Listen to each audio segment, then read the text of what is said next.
Welcome to another show with Voices in the Struggle. I'm your main man, Big Ant. I'm Brother Reggie. What's happening, folks? What's good, people? Listen, man, how you doing today, bro? Man, I'm doing all right, Brother Reggie. How about you? Man, I'm tired. I ain't gonna lie to you, I'm tired. I can tell you, brother, getting old or getting wise. I don't like to say old. Yeah, getting wise is no fun. Yeah, exactly. You got to get your rest when you get with your wisdom, you know. You do, bro. You gotta plan stuff out. Hey, it ain't too much more spontaneous shit you doing.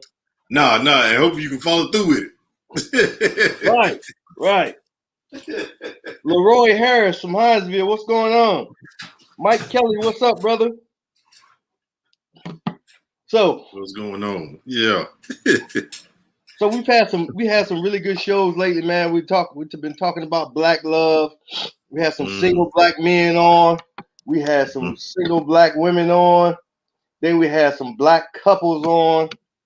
So married couples, black married couple, black love, full effect. Black married couple. Yeah. So now we talk about something totally different tonight. Yeah, we don't switch it all up tonight, didn't we? We switched it up. Yeah. We get back to the Black Power Hour. Every show we do is about black empowerment. So we're gonna talk about two topics tonight. Are black people at war with America? Terry Mobley, how you doing? And two, should black people arm themselves? That is the question. Those are the questions for tonight. So if you're out there in the audience, I want to hear what you think. You know, should black people be arming themselves? Should black people be arming ourselves? You know what I mean? Is there a need for a black person to carry a gun? Great question. Are we at war with America? Yeah, that's a great question, though. America? Yeah. So on my opinion on that is yes. I know we are at war because everything that's done against us, you know, in secret, they don't expose it until they get exposed, like the Michigan water, even what in Jackson, Mississippi, their water now when they had the event they just had. Yep. You know, so little things, the vaccination, the shots they're giving out, you know, for the coronavirus, and you know the food that they have in our areas, all the fast food restaurants, they killing us slowly. But we just don't know we're at war. You're absolutely right. That's a good point, because when you think of war, you think of guns and fighting and combat and stuff like that. You know what I mean? But exactly. Their war on us has evolved. I do think black people, we are in a war. If we were not in a war, black parents would be able to have the same conversation as white parents when they're interacting with the police. If we were not at war. Right. Myself as a black man, I got everything right. I got my license right, everything right. when I see the blue lights behind me, I don't get scared. Right. I get nervous. Right. Because I know I could get my life taken, or I might have to take a life in defense of my own. Right. You know what I mean? I'm definitely with you on that. Right. And I think I stopped saying that not all police are bad. I stopped fighting that argument. But what I'm telling you is the police are the foot soldiers of white supremacy. Because at that very first interaction, they have the authority to, one, kill you on the side of the road and not be charged for it. Right. Or they can put you in the justice system where you'll get a longer sentence and you'll be a slave of the state again. Right. Put some false charges on you. So that one of them stick, and the charges have so many years on some of these charges, Right. Mandatory years, so you go into jail for some time. Yeah. So I'm definitely in agreement with you, and it's more of psychological warfare too. It is. So the psychological part of it, when psychological warfare is basically reducing the morale of that people. Right. So every time we try to build ourselves up, if something comes up and you knock us right back down. So it's like psychologically, like, okay, we can never get moving. And once we start getting moving, somebody's gonna knock us back down. So I might well stay at the bottom. Ain't no use riders to the top, because as soon as I get to the top, they like that the game at the you go to the arcade that the kids play, you hit the little hammer when the head pop up. Right. So when we pop our head up, they hitting the hammer and putting you right back down. The American justice system is there to pop it up, pop down, right down. And a good example of that is Grandmaster Jay of the Not Fucking Around Coalition. In fact, right. They cannot understand how this brother can get 150 to 200 black armed people showing up in these different places, and they know nothing about it. Right, exactly. They cannot understand that. And the brother was unforgiving. Right. You know what I mean? He was unforgiving. So do you think his part, not to cut you off, do you think for like that, what you just said, do you think it because initially they was on the radar, and then once they came out with the brother who got killed in Brunswick area, once they came out, then that's when they started putting the radar on him? Yeah. Ahmaud Arbery, there you go. Yeah, absolutely. They got caught up because they started scaring more white folks. Yeah. They showed up in Brunswick for Ahmaud Arbery. They showed up in Stone Mountain. They showed up for Breonna Taylor. Right. They issued a warning to that coon ass DA down there. Right. And they issued a warning to him. Oh, so basically he was attracting too much attention. He was empowering too many black people. Tia Brightwell, what's up? He was empowering too many black people, and he made white folks uncomfortable. Made them real nervous. Right. Real nervous. So they got him on the charges of waving a gun at the police. What black man do you know can wave a gun at the police, right, and live to tell about it? Exactly. And that charge is suspect to me because all those other instances, him and all these other black folks out there with guns, they were disciplined with their guns. They're very disciplined. Yep. So it's not like they was out there, if that was the case, he'd been doing it at other places, or they would heard reports of that. And it's like I was saying a few minutes ago, they can put charges on you and you get sent in jail for those charges, even though they might get dropped later on, but they got you in jail, or they got you under their authority because you got to come back to court and beat the case. Right. So they can tell you, we're going to take all your guns because this charge that we have on you. You ain't been convicted yet, but this is a start. Yeah. Yeah. And they can drag the court case out, just like they're doing with Grandmaster Jay. They drag the court case out. So what they doing in the mean, they silencing it. Right. They're silencing him. Right. You know what I mean? Exactly. Then you're going to get some of these black folks who ain't got no mind of their own to say, hey, the N-word getting what he get. He shouldn't have them guns out there. Hey, mess with good white folks.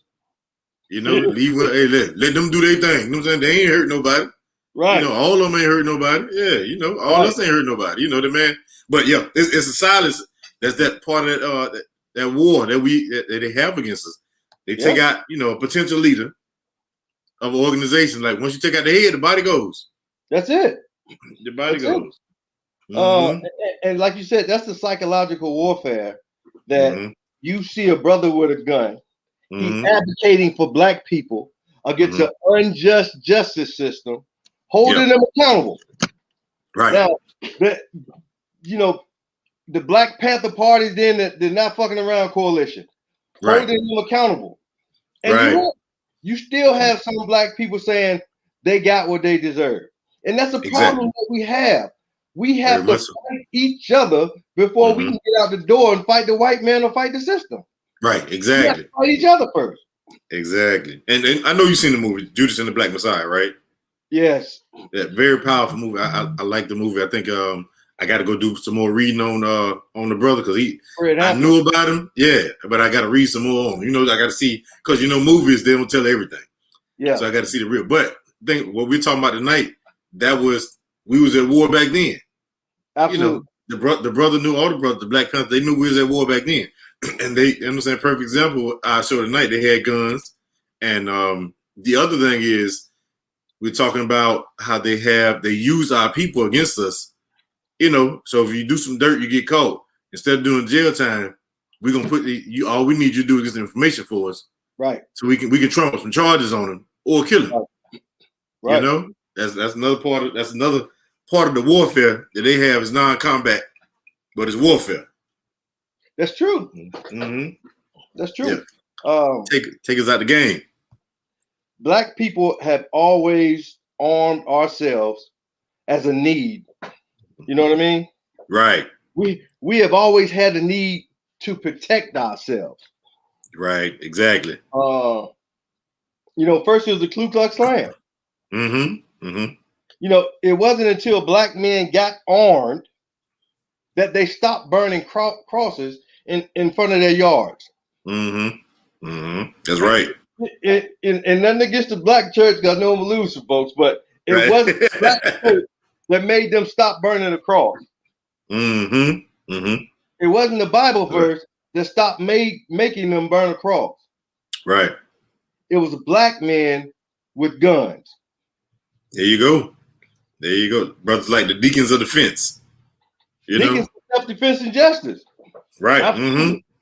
That's right. That's right. Brothers like that, you know, they had the guns and, you know, and that's I know we're going to talk about this a little bit. That's the thing about it. If you have guns, we can have guns. Absolutely. You know, so it makes it playing field fair in that aspect. But getting back to the whole "are we at war" thing, it's like I was talking the other day when back in the days, the 60s, 50s, we always had leaders out front. You know, nowadays I think these young folks they don't per se have leaders. All of them leaders in their own individual right. But it's like it's harder for them to pick out who to take out the crowd, right? Because they don't know who the leader is, you know. Because everybody having their own mind, but they got these young folks. I think they had the same goal in mind. So if you all had the same goal, and you don't necessarily need a leader. Yeah, you can have a spokesperson, but it might not be the leader. You know, and I think I think that's going to be very important in the years to come. That you know, is no leader out there. There's really no leader out there they can look at. Young leader, you know, we already know there's leaders out there like the minister. You know, he's gonna be always the criteria of leader. You know. Yeah, he's about 88 years old though. Yeah. So the young folks, because you see it, you know, it's like they have some young talented folks out there, brothers and sisters, but they like everybody's on the ground with it. There's nobody really out there in the forefront, but I think that's a good thing because they don't know. They don't know now. And it's kind of the Black Lives Matter movement, which for one has totally got taken over. The Black Lives Matter movement totally got taken over. How much money did they get? Reported $20 million or something? They got a lot of money. Yeah, and it's not been trickling down to the organizations. They got a lot of money. I read. Yeah. So and that's another part of it too. You know, so you get these organizations, they give them some money, they give the head figures of these organizations some money, But now they got money and they going out the way. You don't hear about it no more because I got paid now. You know, and it's crazy. Yeah, but what I was going to like the Black Lives Matter movement was a movement that they really. I like the slogan in itself because I think we matter and it's intimidating to some white folks. But the fact of the matter is they did not have one leader to take down. Right. They just had different cells in different states doing different stuff. Right. You know what I mean? So I think that's why it was pretty much hard for them to stop that movement. But now they don't have to stop it because they infiltrated it. Right. Exactly. So you're right about that. So in your opinion, we're at war. Me and you both know we're at war. What's our next steps, you know, of developing ourselves and our young folks, you know, to fight this war? What's some things we got to do? I think the step is now, as it always been, to unify. Black people have got to move on the collective front. You know what I mean? I think the projects, the hood, our indigent communities are battleground zero. Right. They are more likely to be victims than anybody else. Right. So if we can unite in our neighborhoods, stop supporting the stores that don't support us. We don't have one black store we can go to. Right. Or one store where we can go and not talk to somebody behind a cage. Right. Those stores in our neighborhoods are making all that money off of us, and it's going right out of our neighborhood. They're not putting anything back in our community. There you go. So until we open some black stores, we need to stop shopping at those stores in our neighborhood until they support our community. Sponsor our food program. Right. Sponsor a football team for our community, a basketball team. You know what I mean? Right. Give some money back to the community. There you go. You know, there you go. We need for folks who buying, folks who are buying from you, it's only right. Yeah. Only right. We keeping you in business. We helping your kids go to college. Right. So the least you can do is give us some, you know, because you are a business, and as part of a tax write-off, donations, you can donate so much money as part of your tax write-off. Why not donate to the community that you're in? Right. You know, so and I agree with your economics. I think that's one of the key points in us fighting this war. Economics, education. I think that's big. Us, like I say, after school program. So we're not able to right now. Well, in droves, we talked about this before, to educate our kids like we want to in our own schools. We're gonna do it a little piece by piece. But these after school programs, that's when we can come in and educate them or re-educate them from what the school system is teaching. You know, we come give them some information about, okay, let me show you a picture of yourself. So you see yourself, and so you feel better about yourself at the end of the day. And going to school is not just going to school. You got a bigger goal, because, hey, I want to be like Big Brother, you know what I'm saying? Big Brother Aunt, Big Brother Reggie, you know what I'm saying? Or Aunt, Uncle Rich. I want to be like them because I see what they're doing. Or, you know, the historical leaders we have in our history books that we have. You know, we can tell them about, oh, this is what we did. You know, we had the Rosewoods, we had the Black Wall Streets, we had, you know, little towns booming. You know, even on a smaller scale, we had black towns where black people want to shop with black people. Absolutely. In the 60s. So we can show them that, hey, look, if we got these stores, you only gonna shop with us. You're gonna come down here and shop with us. Hey, we got good, we got bread, we got milk, we got everything you need. You know, it might be a dollar more. Right, there you go. We had everything. That's right. That's right. Hey, you go anywhere, and that black dollar circulated in that town. So exactly. So they couldn't understand. The white man didn't like that. Right. Didn't like that. So that whole town was burned down because they said a little boy touched or something this white woman on the elevator. Right. So they massacred the whole town off of that. Exactly. It is good that a leader not be in front. Leader can be killed off and the followers be lost and lose direction. Also, a single leader can be bought off or put in a compromising position. I agree, Ivan, and thank you for tuning in, man. I agree. Very, very true. Yeah, Very true. I think that, and then we have to put in the whole stool pigeon part of it too. Yeah. You know, those run hand in hand. You got to, because they know who they have, and okay, either I'm gonna buy you one way, or I'm gonna buy you the other way. But I want you to make this go down. But I think he's correct. You know, that single leader thing, and if that leader's not strong, you definitely don't need no single leader of an organization. You know, I tell you what, we don't need any more pacifying leaders. We don't need any more leaders who tell you to wait. Our time is coming. Right. When is our time coming? Right, exactly. My grandparents said that. My great grandparents said that. My parents probably said that. Yeah. When is our time coming? Let me ask you this, Big Ant. You know what I'm saying? So, like, even in the movie Judas and the Black Messiah. I hated that. The movie, it upset me too. Now, think about this. In that movie with the I done lost my train of thought that quick. Dang, I'm getting old. Anyway, I come back to it. But no. But no, in the movie, when they are putting snitches in our organizations and all that good stuff. So we at war, so a leader or somebody in part of the organization, I think everybody should have in their mindset, one or two things may happen. You know, either you're gonna go to jail or you're gonna die. Yep. You know what I'm saying? If you step out front, you're gonna go to jail or you're gonna die. If you don't have that in your mindset that it might happen, so if they come offer you, they're gonna give you 10 years and you know you ain't do nothing, but you gotta take that 10 years or you're gonna, you know what I'm saying, you're gonna put that time on somebody else, or just do the organization so bad that they fold. So I think that's very important for folks that want to be leaders. Those two things are part of the program.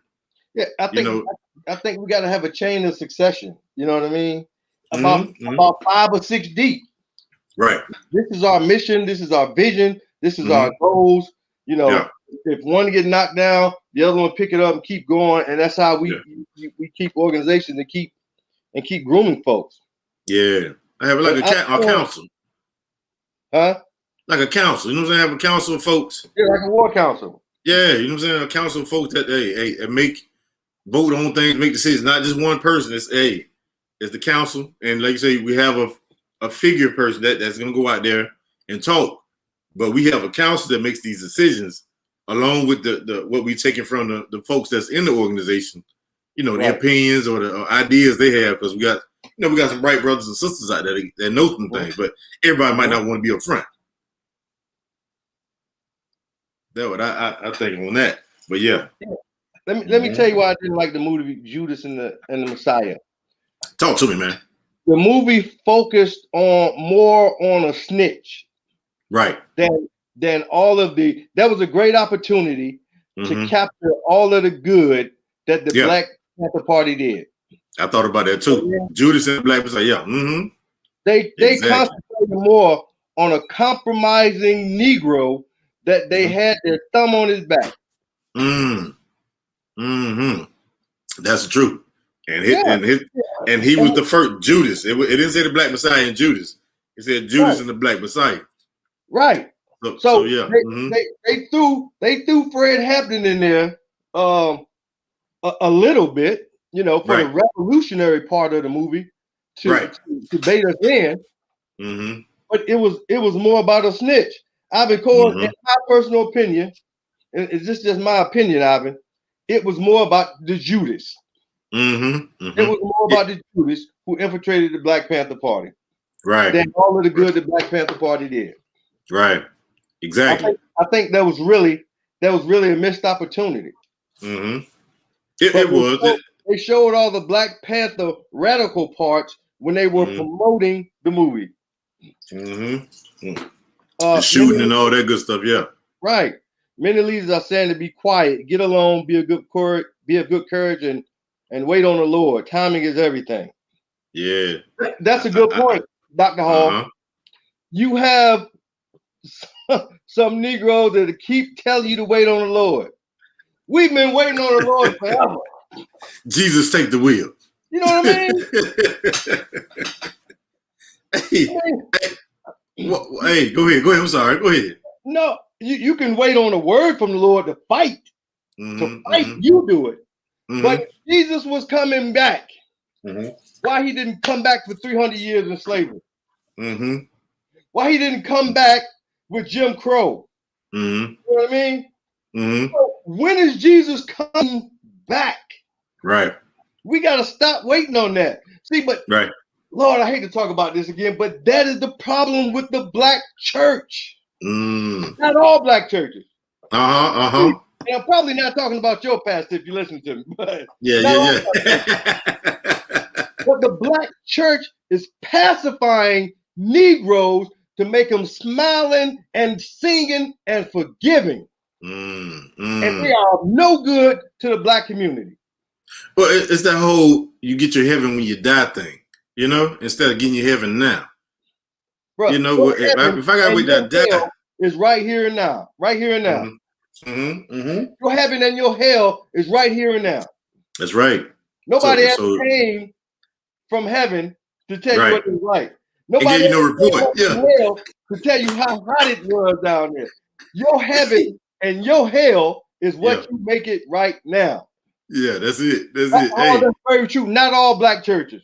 Not all black churches. Majority. The majority. I do know that if it wasn't for some black churches, some cats would be true killers. So I do know, and I'm not talking about all black churches. I think it's the majority of because you know the church is supposed to teach you to better yourself, you know, and also at the same time, if you're gonna teach the book, you got to teach the book because Jesus was a revolutionary. Jesus was in the streets. You know what I'm saying? So you thinking Jesus in the white robe because you see the little white picture of Jesus, but you thinking Jesus in that white robe? No, Jesus in the streets, talking to the brothers and sisters, you know, rapping to them, you know, hey, chopping it up with them, you know, all that good stuff. That's what you think when you think Jesus. Hey, Jesus out here in His word. Hey, what's up, little young man? Come in, I'm gonna holler at you. You know, hey, let me tell you something. Let me teach you something. Watch you pull your pants up. Because what I put on you gonna be so heavy. You gonna think about that at night, like, man, I need to do better. That's true. Because Jesus done told me some things. You know what I'm saying? Hey, I feel it, and I think that's the problem too. A lot of black people they don't. How many black people that you know? I never talked to too many, but picture a black Jesus in their head. Actually, when because you know a lot of people pray to Jesus, but when you pray to him, are you praying? You have a black picture in your head of Jesus. You know, right? You know, so you can't imagine Jesus being on the street corner in the hood teaching somebody, right? Or preaching to somebody. You can't imagine that. You know, so even though, I think that be the problem too, because you can't. Because when Jesus come back, he gonna be black, right? Everybody that read the Bible know he gonna be black. So you can't, if you don't see a black man and you see a black man when they preaching and teaching, that might be Jesus, you know? But that's about superiority. Because if I teach you that Jesus looked like you, right? If I teach you that you are really a king, you were created behind the highest, and you're not a nigga, then I can't rule you. But if I can teach you that Jesus is white like me, I'll have that dominance over you. Most black people I talk, not most of them, some black people I talk to say, well, what does that really matter? Right. If it doesn't matter, why do they go through so much to change the images? Exactly. I think black churches, I think what we have with our black churches today, if you take away that 501c3, which is a mother for most of them, the black church have the audience, they have the authority to change our black communities. We make them free black men and women because we pay their salary. You know what I'm saying? So if we pay how you live in your lifestyle, you're free. You can say what you want to say because you ain't got no job. You're not working for no band. You're working for the people. So you should be out there in the front. You know, hey, this is wrong. This is wrong. Hey, I'm telling you from a spiritual perspective, what you're doing is wrong. Government, you know, state government, local government. I'm telling you what's wrong. The people need this. You know what I'm saying you're doing wrong. It's up to me to speak out about that. But if I don't, you know, am I really a preacher? For the people, or am I for for my cause and my house? Like the Preachers Alliance here in Savannah, when the shooting was going on, they didn't meet in a park. I mean, they didn't meet in the community. Mm-hmm. They met at a park in a safe area. They didn't go to the black community or where all the shootings take place. They met in a park in a safe area, did a little press conference, took a little picture for social media, and said, "Hey, we're here to help." Right. And outside of that social media moment, we haven't heard nothing else from the I don't even know if the name is right, from the Preacher Alliance here. Right. And like I said earlier, when you step into something like that, bro, it's like you gotta be willing to die or go to jail. Because everybody got skeletons in their closet. So we all do stuff wrong. Because ain't nobody perfect. So just like MLK, when they find out about his infidelity to his wife, JFK said, "Hey, kill yourself," and we won't tell nobody what you did, So a man like that had to stand on, his square and be like, "Man, look here, you do whatever you're gonna do to me. But my people come first." You know what I'm saying? I know I'm here for a limited amount of time, but you know what I'm saying? He was 39 years old, and how great his legacy lives on to the day. Yep. You know what I'm saying? So we have to look at it like we're not guaranteed that this body and this flesh is not ours alone, So we ain't guaranteed to be here for 100 years, 90 years, all that good stuff. So we have to know when we step in this, when we do certain things, we got to know, hey, certain things coming with this. Yeah. Because they don't want the last shall be first and the first shall be last. They don't want us to be first. They don't. Yeah. They want to hold on, just like, hey, hold on. Or right saying, no, a big hand is not reaching out because he gave authority to you. I agree with you. Many of us have to realize that we have that authority in us and be an authority figure. Yeah, because when you know better, you got to do better. when you know better, you got to do better. You do better. Yeah, you got to do better. So hey, once you know, you can't sit on the couch. You can't sleep all day. You got to put some work in now. Once you know, like I told you, when me and you attended that Million Man March. Yeah. I came back, I say, I'm forever changed. Yeah. It was a beautiful thing, wasn't it? Huh? That was a beautiful thing. Yeah. That was a powerful thing. Yeah. But that changed me. That said, I gotta stop worrying about who feelings I hurt. You know what I mean? Right. So that was a changing event for me. But Dr. Tanya Howard Hall said my grandmother had that picture of Jesus on the wall during my childhood, and it's still hard to reimagine what Jesus looked like. That's true. It is. That's true. I can remember my grandma saying, I remember my grandma saying when she was in the hospital and she was going through whatever in the hospital, and she seen Jesus come to her. It was a white man. She seen Jesus come to her. Now I remember that. Then once I got old and I understood that Jesus was a black man, I'm like, okay, the image in our heads is like so deep that Jesus is white, because white folks got heaven on earth. They show you they got heaven on earth. You go to the hood, you go downtown Savannah in the hood, a few blocks over, you walk into heaven in the white folks neighborhood, everything look good. Yeah. The streets are clean, you know what I'm saying? The houses look nice. It's like, it's two different worlds. So it's like in your head, when you think about it, we talk about psychological warfare, Jesus gotta be white. You know what I'm saying? People thinking he gotta be white because they got heaven right here. Right. You know what I'm saying? I don't see no black people we're not as a whole. We're doing individually. I think we're doing great, but as a together, we're not doing as good. Like you said, folks who have money should own the hood. Black people who have money should own the hood. Yeah. So we own our folks. So we in touch with our folks. So if you can't pay your taxes or something, I'm gonna buy the property. You know what I'm saying?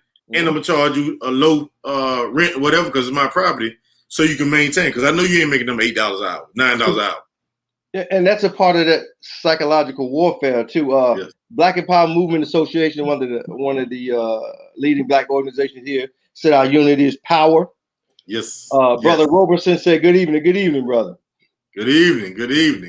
But that is another part of the psychological warfare that brothers that go up to a doctorate degree or whatever, they get conditioned to think that they are too good to come back and bring that knowledge and support their own people. Right. Money good. Money good. Hey, status is good, Right. The Black Church is Hallelujah Incorporated. The pastor, reverend, is the CEO. The deacon and the deaconess of board of directors. The congregation of shareholders. No pun intended, but heaven only knows what the congregation got a share of. That's true. Yes, sir. Yes, sir. They talking tonight. Talking good stuff. Black church is a business. Yeah. We're gonna find out to have that show. Julie's on. He on his soapbox body. Hey, we got this. Hey, jump on it too. We got to jump on it too. This called Brother Mustafa. Let's call my brother. Yeah. Now, okay, go ahead. No, I think black people have we are stuck in an abusive relationship with America. Let's say two people was married. Okay, one was abusing the other. Right? Yeah. No matter what that spouse did, he or she know when they came home, they would either face verbal abuse, or physical abuse. Right. They could cook dinner, they could clean the house real good, they can do whatever. They'll know that person would not appreciate what they've done. Right. That's an abusive relationship. Very much so. If you talk to somebody, then you would tell them to leave that relationship. There you go. Now, you know, black men have fought in every war in America. War in America. Black men have participated. Christmas Addicts was the first one to die in the war. Right. So, first black man to die in the war. For this country. For this country. Yeah. You're the first person. Yeah, for this country. Right, for the country. Black people have done everything we can to show you that we just want to be a part of America and get a piece of our pie. But it's not been accepting. It's not been accepting. Because anytime you got a police officer who can break into somebody's home on a no-knock warrant and kill Breonna Taylor, and it was at the wrong house. Anytime they can shoot Philando Castile on the side of the road when he told him he had a gun. He was a licensed gun carrier. The police officer asked him for his ID. He reached for his ID and he shot him in front of his girlfriend and his baby. Anytime a police officer can kneel on somebody's neck for 8 minutes and 46 seconds. 8 minutes and 46 seconds. That shows you that they are acting on a mission to kill black people. And officers have been given the order to do that. Why? Because most officers do not get convicted, but the family get paid. Right. Not convicting the officers, saying, hey, it's okay to kill niggas. Right. It's okay to kill niggas. Right. We gonna pay their family. Y'all keep killing niggas, we gonna pay their family. With your tax dollars. With your tax dollars. Hey, and you need your roads fixed, you need your schools to be, you know what I'm saying, infrastructure in your schools and your neighborhood, but your tax dollars is paying for a cop who killed your family member, somebody's family or somebody in your neighborhood. You know, I think integration was, I'm gonna get back to the comment, but I think integration was one of the worst things that happened to us. The worst. Because we had everything we needed. We were building Black Wall Street. Right. As soon as they tore it down, we went into the white stores. They treated us like shit. All the black stores pulled down. Right. Now they got us where they want us. Now we are consumers. You know don't produce anything. Yeah. Don't produce anything, bro. Think about it. Toilet paper. We don't produce toilet paper. We don't make socks. We don't make t-shirts. We go buy t-shirts. You think about talking about brothers in the hood, they like to wear t-shirts. They go to the corner store, buy a 3-pack of t-shirts. Why we don't make them t-shirts? Right. Won't you just buy them? I'm saying we can buy them from us. We can make our own t-shirts, get some cotton, make our own t-shirts, and you buy ours. You know, if you're gonna buy something, buy it from us. Exactly. Buy it from us. Even if the price is higher and we putting back in our community, you doing something. You sponsoring that football team. You know what I'm saying? You for the air conditioner. Yeah. The air conditioner made us lazy, huh, dude? Yeah. Yeah, man. Yeah. So let's get to a few of these comments. Go ahead, man. So we get to the next part of the thing. Go ahead. Yes, we should invite the pastors on our show to speak to the people. I agree. I agree. Dr. Leonard Small, he's one of the great outspoken pastors. My brother Andre, I forgot his name. Richard Irvin. We have a lot of black pastors who are doing the right thing. We just have a lot that are not. They aren't. Well, I think we got to support the ones that's doing the right thing. We do. Yeah. So Revelations 1:14-16 gives a pretty good description of what Jesus looked like at his return. Hairs were white like wool, eyes a flame of fire, his feet unto fine brass. Absolutely. I don't know of a pale face person that can fit that description. I don't know one. And that's a good point, Julius.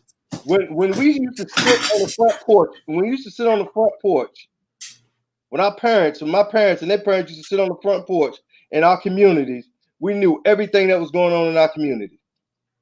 We knew people who wasn't supposed to be in our community. Society made us hate the old lady that sat in her window and told everybody business. Right. Society made us hate that old lady. She snitched. Because she knew what was going on in that neighborhood. And you needed her in the neighborhood. And you needed her. Yeah. Absolutely. They tell you, hey, your son did this, or so-and-so son from another street did that. Okay, that's good. We finna go talk to him. Yeah. You know, when my daddy told me I was flabbergasted, I thought he lost his mind. He told me that integration was a travesty back in the 80s. Smart man. Smart man, yeah. It was. Very much so. Very much so. Yeah. Yes, sir. Don't get me wrong. I wouldn't mind doing a show about sports or all the good stuff that's going on. But the reality is we are living behind enemy lines. And no matter what black man you talk to, we're going through the same hell on different levels, on different severities. We're all going through the same hell. Right. But we fail to find the need to unite and fight collectively. Just think if everybody in Yamacraw Village, Carver Village, Tatumville, Camp Park, if everybody in that one community voted one way. You know what I mean? That's right. They get behind that one candidate. Then some shit would change out there. Yeah. They know that that'll be a force to mess with.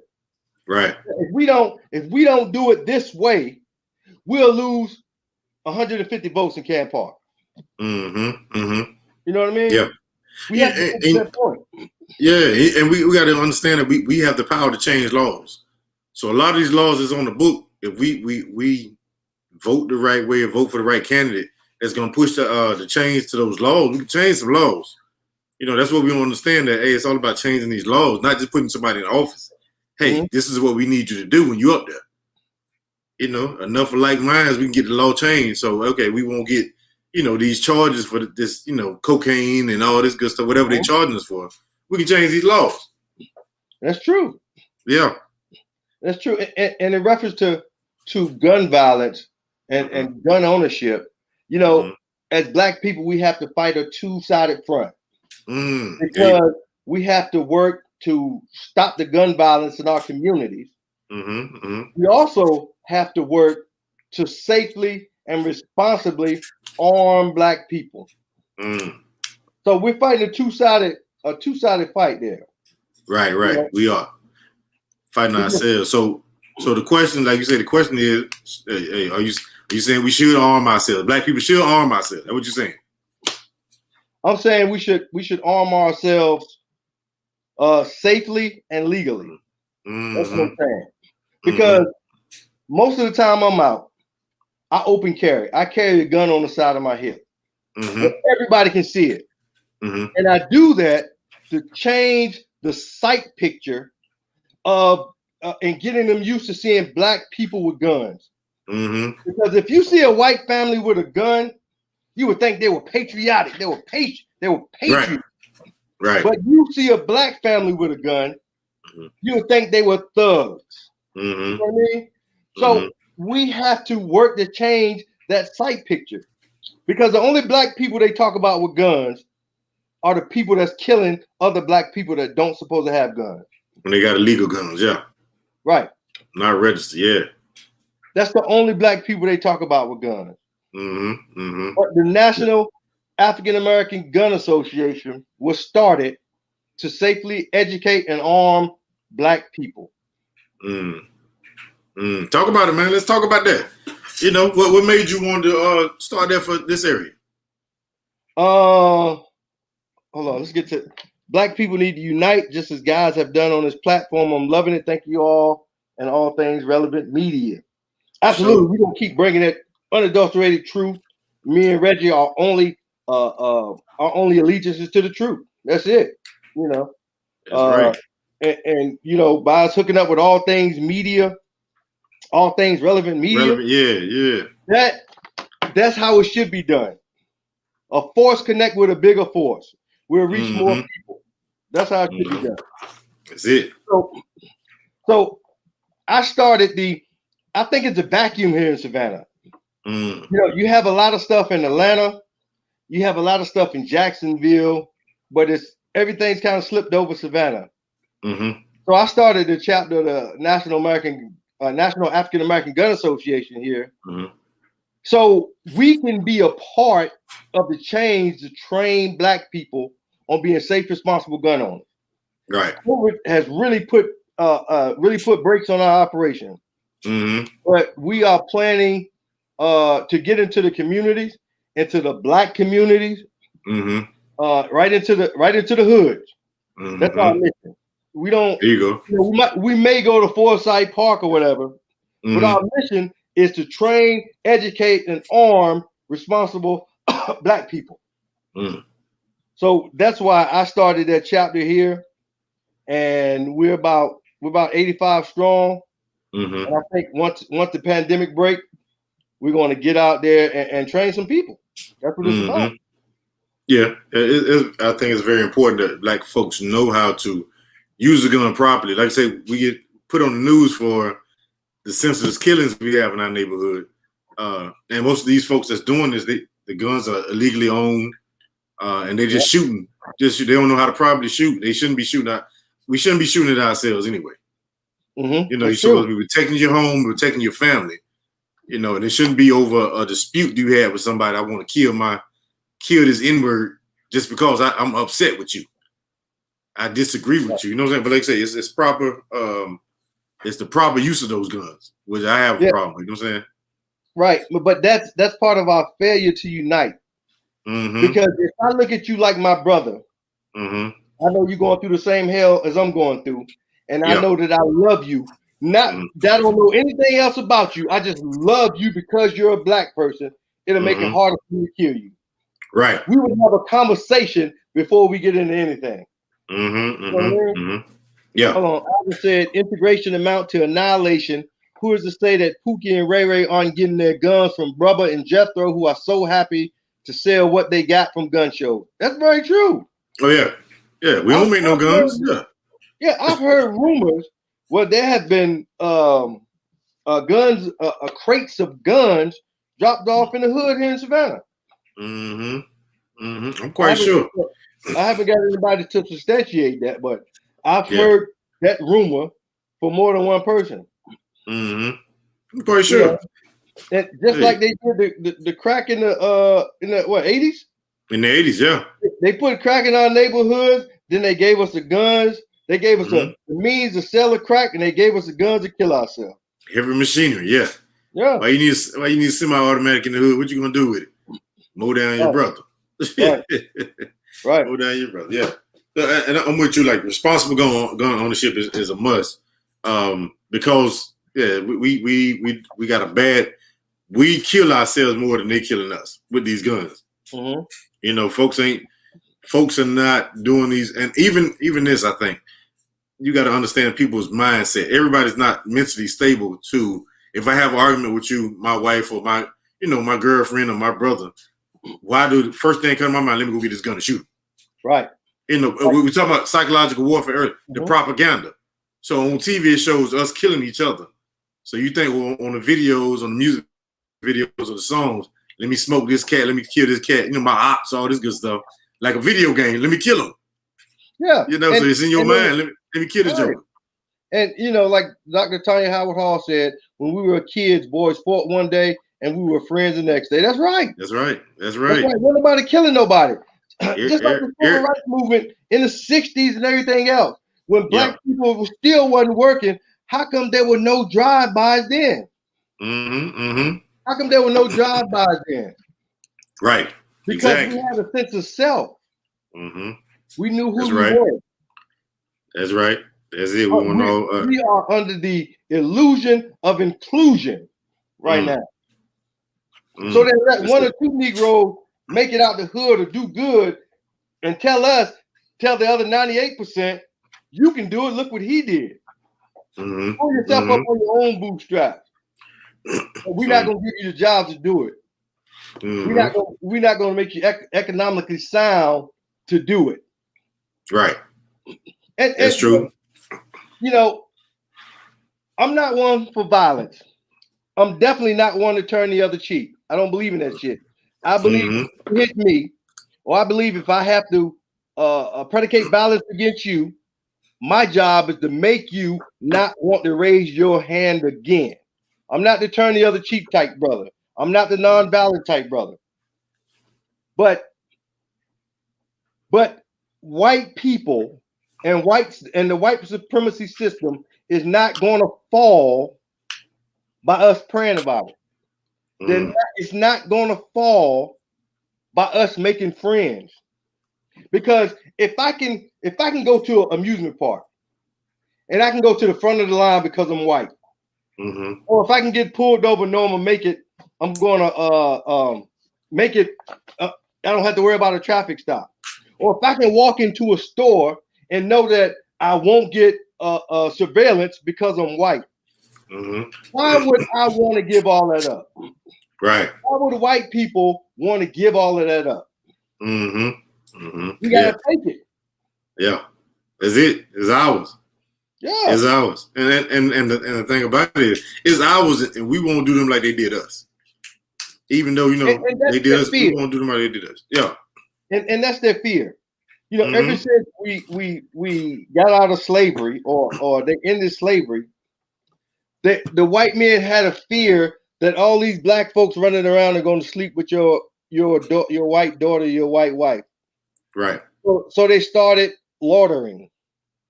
Or black people had to own land, or they locked them back up. Right. You know what I mean? Or that's when they started the slave patrols and the KKK. They always want black people under control, under an umbrella of control, and that has not changed this day. Any black trying to keep us down. Right. Any black person who stands up, they kill him. They killed Malcolm X. They killed Fred Hampton. They killed Martin Luther King. White folks love to say what did Martin Luther King do.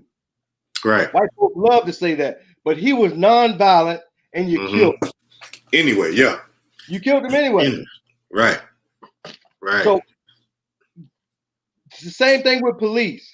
The police are the position of authority that you have to keep your mouth shut when you're dealing with them. And if you say anything to them, do we have a problem here? Right. Because you, as a black man, are supposed to be scared and subservient and not talk back. Yeah, they take your manhood. They want to take your manhood right in front of you, right in front of your family. They want to take your man. It's still it's called buck breaking. It's still called buck breaking. That's it. That's right. Now, well, let me ask you this question about I know more black people now are buying guns, becoming gun owners, trying to be responsible gun owners, and I see a lot of black people trying to find the rounds.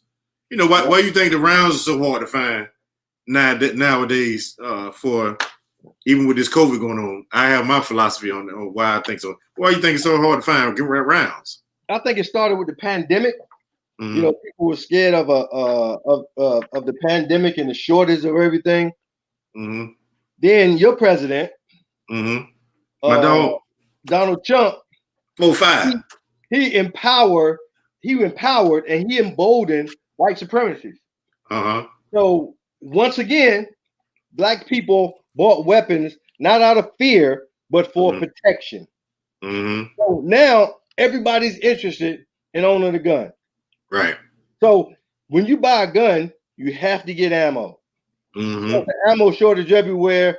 You are paying almost 3 times the price for ammo when you can find it. That's why the National African American Gun Association has grown over 140% since the pandemic. Gotcha. Because black people are arming ourselves. Just like it was then with the Deacon of Defense, just like it was with the Black Panther Party. We have a need to arm ourselves. But I say let's do it responsibly. Well, yes, that's a must. That is a must. Let me see. Let's see what comments we got here. Dr. Hall said when we were kids, boys fought one day and we were friends the next day. Now they're gunfighting opposed to putting up the dukes. Yeah. Nobody want to wear a behind whooping, a butt whooping. You know, it was cool to wear a butt whooping. Okay, you got me today, I might get you tomorrow.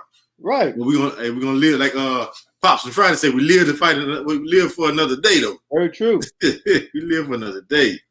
The Black Empowerment Movement Association said 74 million of them united. We better wake up. Yeah, that's right. We got to unite. We got to do better. You know. Right? And I think just like when they stormed the Capitol, that was white unification right there. That was white unification. And it was coerced from the inside. If it would have been black people that gathered outside that Capitol, we already know people would have been shot. Matter of fact, it was a black woman who was going through a psychotic episode, drove to the barrier, hit the barrier with her kids in the car, and she was murdered inside her car. Yeah. Murdered inside her car. So you mean to tell me, how did people get inside the Capitol? The Capitol Police were letting them in. Right. Exactly. Maybe ammo hard to find because they might be coated with COVID-19. I put nothing past the mad scientists. You never know. You never know. I never thought of that. If you buy ammo, they look at your address, such as redlining. They look at your address and see you live in a predominantly black area. They could coat your ammo with COVID-19. You take the vaccine? Who, me? Yeah. No, not me. Not me, bro. It's like, well, you know, you talk to folks and like, okay, they said it won't cure the condition. So why would I take it? You know what I'm saying? I'm like, no, it's not been tested long enough, so I'm scared of it. No. And you can still get COVID although you took the vaccine. Right. You know, hey, all these new folks, Johnson & Johnson popping up with vaccines. Like, no, man, you can't even do baby powder right. They just got out of a baby powder lawsuit. Right, exactly. Now you making vaccine? Right. You know what I'm saying? No. I don't understand. No, me neither. But now I don't plan on taking it, so I'm going to let them have it. Man, that hour went quick. Bro, you tell him, man. So listen, next show, I can't promise you, or we can't promise. We're gonna try and talk about the black church and the black pastors. But we're gonna get somebody on here to have a discussion about what we say. That'd be a good one. That would be a real good one. Try to get multiple on there, get all kind of different opinions. Right. Yeah. That's it. Hey, man. Yeah, this hour went by fast. We appreciate everybody for watching with us. And Big Ant, good seeing you again, bro. Time to get the couch again. Yes, sir. Yes, sir. Now I know Julius Hall won't take it. Come on, y'all. That's it. Yeah, that's it, man. So, hey, to the next one, y'all be safe out there. And it's Voicez In The Struggle. And we out. Peace.